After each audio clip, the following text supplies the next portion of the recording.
This is MJ Ward. Say hello, MJ. Hi. And we're here to talk about MJ Ward's album, What I Wish I Could Have Said. Did I get that right? Yes. So now, tell me a little bit about the album. I understand that it may have been years in the making, right? Yeah. So it's a process I started when I was 12, back in, I believe it was August 2020. We were 12 in August 2020. Yeah. And I had started writing music earlier that year, and then I just got really bored during the pandemic, and I wanted something to work on. And my dad had my brother and I just like do something musical every day, just so we could like keep that up, because we both grew up doing music. Mhm. And eventually, I got really into that, and so I started putting together a collection of songs, and so that's what this album is. So now, it's literally been 5 years in the making then. Yeah. Okay. And you're 16 now. Yes. Okay. So I have genes that are older than you. You understand? So did these songs evolve over the years, or did you Absolutely. record? Okay. Yeah, they went through 3 rounds of recording with 3 different people. The first one was just like really raw, like demos of the songs, and my brother helped me record those in our living room. And then a couple years later, I met someone, Benny J, who I've worked with throughout the years. Just like, so he produced a lot of the songs, and he actually helped rewrite a lot of them as well. Just because we had a lot of like conversations about the songs after I brought them to him, and we decided to rewrite a couple of them just because we felt like just like the idea of them have just like kind of changed, and like the concept of them, and so we wanted to give it like a new like kind of. Did anything change radically in the songs from? Oh yeah, definitely. One of the songs. Same songs though. Is it Yes. the same set? Yes. Okay. Yeah. One of the songs, Monday, it was originally about someone that I had become friends with, but then like we didn't stay like close, but so the original song was about kind of like how I wanted that friendship to go, and this was before I stopped being friends with them. But then after we rewrote this song, it was more kind of like how that person was really boring and original and not like unusual in any way. Mm-hmm. Mm-hmm. Yeah. So how is it working with going from sort of the very basic demos to working with? Oh, let me ask you this: how many? So I listened to the album. It's wonderful. I have some opinions about it when I ask you first later. Okay. I want to talk about the technical stuff first, and I want to get a little more personal about it. So how was who plays all the instruments? So I also forgot to mention that after I worked with Benny J, I started working with another producer down in Richmond, and he's like a professional producer. He produces music for a bunch of people, and so that is the final round of recording. Okay. Do you have studio musicians, or do you have? No, it's just I play a couple of the instruments, but the person that produced a lot of the songs is doing that. Those. Is that you in harmonizing with yourself? Yes. Yeah, I do all the harmonies. That's very tricky live, you know. Yeah. Good luck with that. So let me ask you this, a basic question, right? When you're 12 years old, and you said that some of this was pandemic sort of driven, so what was the inspiration behind, and you already told me a little bit about Monday, but what was the inspiration behind some of the other songs? One of them, Listen, is about an argument I had with my dad, and then I started that.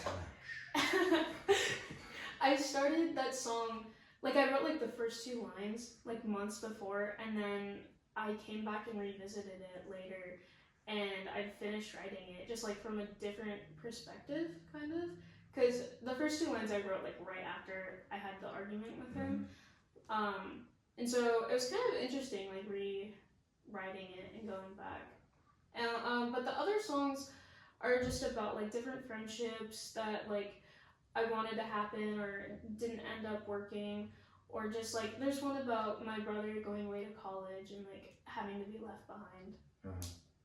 They're very, I was taken by how personal they are. They're very sort of raw and personal, and I really appreciated that. And I feel like starting as a 12-year-old, that's quite unusual. Do you feel like this is kind of an esoteric question, but do you feel like, as you said, your family has always been musically oriented, and I've known you through theater. Do you feel like that being part of your life helped you access these emotions and these feelings you were having and being able to articulate them? Yeah.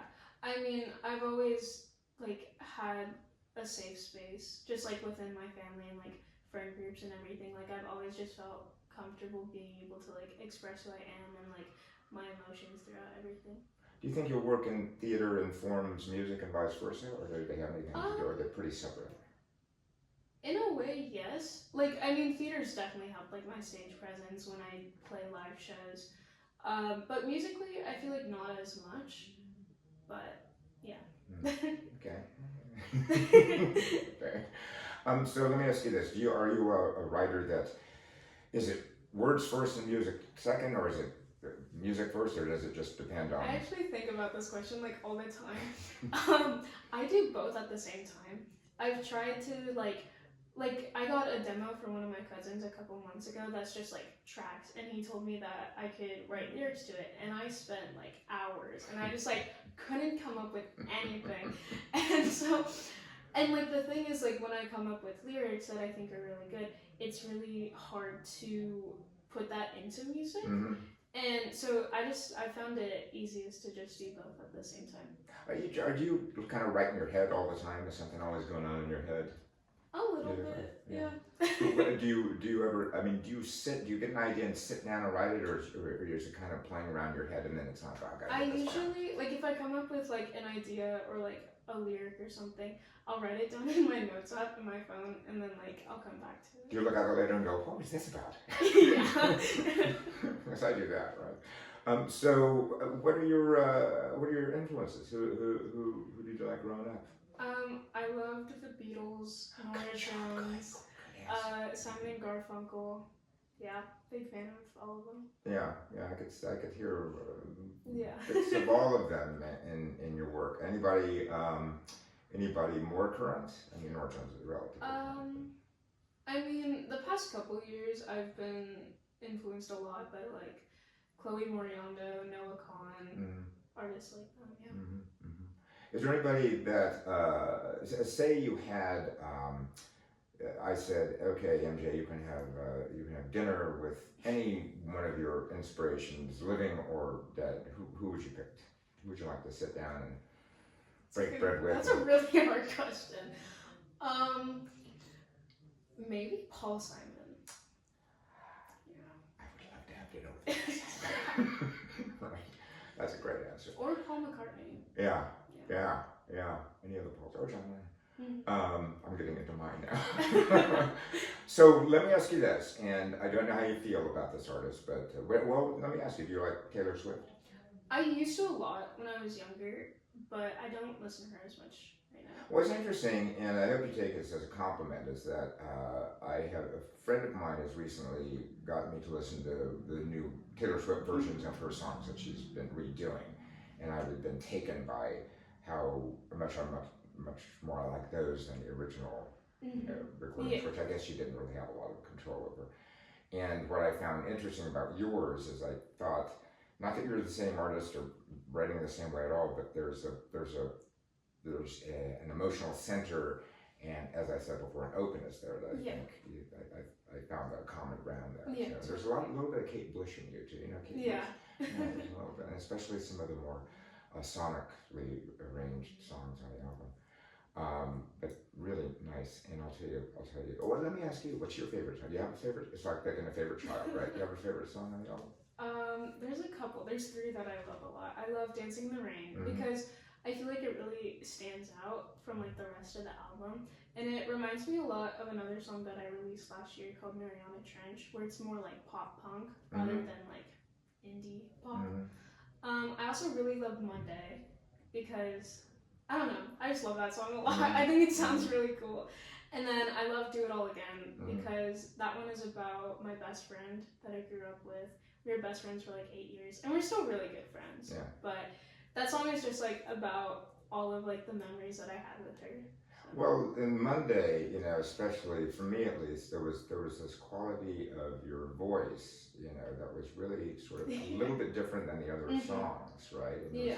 it was, I don't know whether it sounded a little bit more vulnerable. Yeah. Right? Yeah. Does that I make feel sense? like I feel like that song is definitely a lot more raw than the other Yeah. ones. Yeah, that's one of my favorites, and Box Guy is my favorite probably from that. So, what about the recording process? What was different about the recording with a professional producer? I loved it. It was so much fun because like I've been working with him for about like 2.5 years now, and so like I'm able to be like silly in the studio, but like also still like professional, and I love that because like I get to play a lot of the instruments on the track, and so like we get to collaborate a lot, and I get to say like, oh, I think this would sound really cool, and like, or we should add bass to this, or like this harmony, and he's like totally open for everything, and he doesn't treat me like I'm a kid. He treats me like I'm a recording artist. No, that's great. Yeah. That's great. Was there anything during the process that surprised you or caught you off guard in a good or a challenging way? I don't know. That's a really hard question. Well, with Benny J, the other producer that I worked with, right before we were about to be done recording, we had like one more song to do, and we lost all of the tracks. Yeah, so we had to start back at square one. Oh my goodness. Yeah. Do you think that's like, you know, there's many ways to look at this, like, oh my God, my world just fell apart, or it's like, well, there's a reason this happened. So I mean, after that happened, I worked with him on a couple songs. He produced, he produced Box Guy years ago, but he also produced Do It All Again and Monday. And then I brought the rest of the songs to the professional producer. And so it was kind of cool getting to like hear what he thought about the songs and like the ideas that he had. When does the album drop? When's it come out? March 7th. March 7th. Okay. When's the last? When did you finish recording? I think it was in December. December, so just a or couple months ago. January. Okay. Something like that. When's the last time you listened to the album? In the car on the way here. Really? Okay. Yeah. So you haven't really had a lot of distance from it yet, but No. is there anything that you heard in the final recording that sort of you went, oh wow, that's much better than I thought it would be, or vice versa? Well, I feel like I've listened to it a lot at this point where I'm like noticing small things like in my voice or like how I sang something where I'm like, oh, like I can't tell if that's like me listening to it too much or if it's like something that doesn't sound good. Do you think there's any? Do you feel like it's done now, or do you feel like there are any songs you're gonna sort of go back to and maybe tweak a little bit in the future? I think I'll probably like leave them as they are. I mean, I think it might be cool to re-record Box Guy at some point because I recorded that song when I was 13, and you can definitely hear it in my voice when listening to the album because there's like a song that I recorded like 2 months ago, and then it's like Box Guy, which was recorded like 3 years ago, and then the next one is like 2 months ago. So that's funny you mentioned that because I didn't notice that. I didn't notice that difference.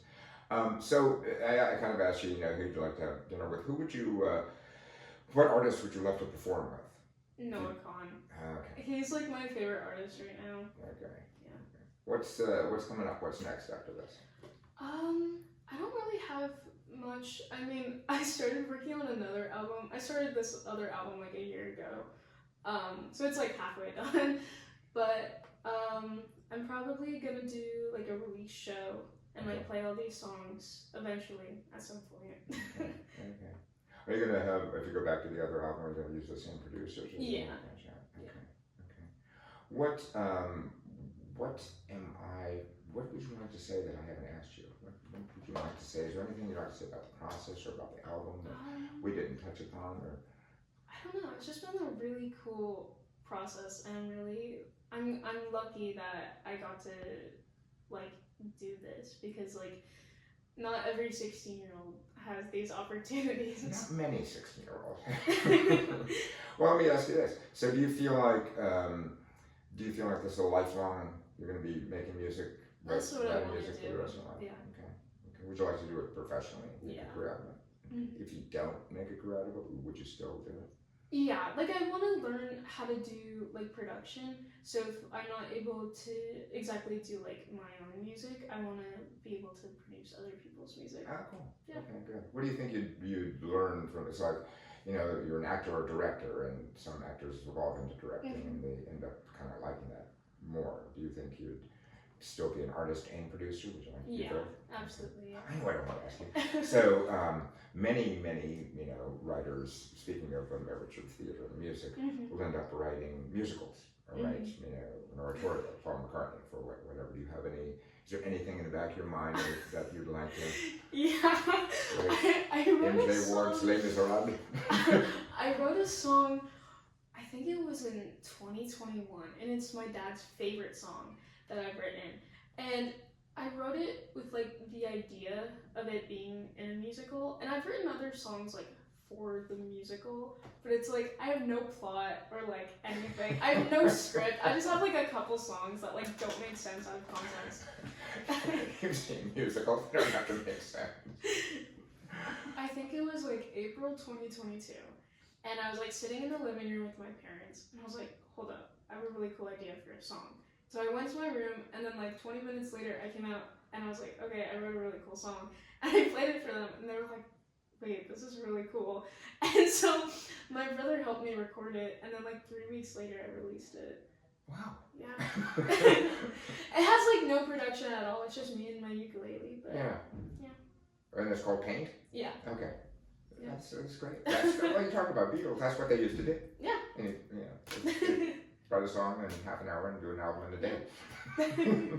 So you're very Beatle-esque. Oh, that's cool. Yeah. That's cool. Tell me about any upcoming live performances you have. So I'm gonna be playing a fundraiser this summer for someone named Letitia Hankey, and she has been one of my biggest supporters throughout the years. She actually introduced me to my producer, and she sponsored some of my shows before, and she's just like she's all for like the community and the youth and just like helping people out. Okay, so what is the fundraiser for, and where's it going to be? So the fundraiser is for Letitia's nonprofit called the Lime Foundation and the Turner Arts Initiative, and it's going to be in Katahdin. In June?